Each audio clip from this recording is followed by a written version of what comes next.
သမီးတို့ကိုစားပြုတောင်းလျှောက်တမ်းတွေလူစရိုက်ပင်များနဲ့ပြင်းတဲ့ကဘာလူသားတွေကြိုက်ရောဂါဆိုကြီးကြော်ဖြတ်ဖို့မလွယ်ပါဗျာ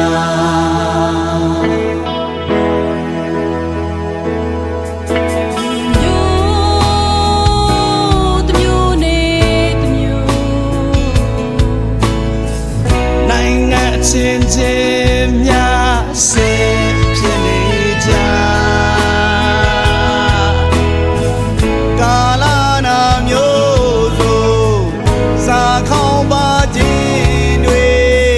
ကိုယ်တော်ရဲ့မိန်မစကားပြေဆုံးခြင်းလာဗျာ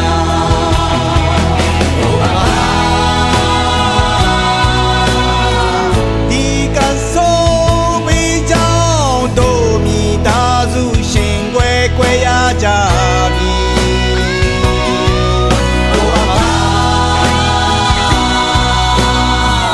ဒီကဆိုပေးချောင်း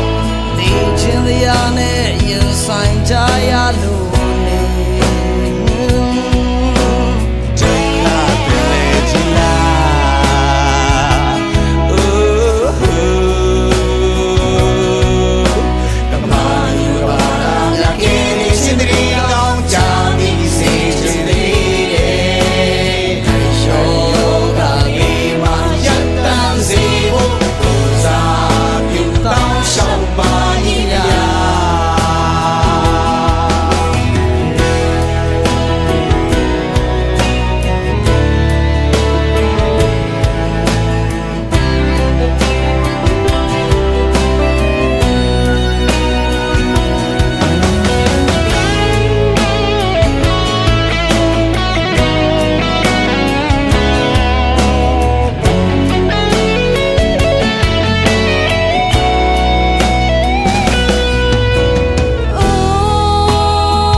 ပြ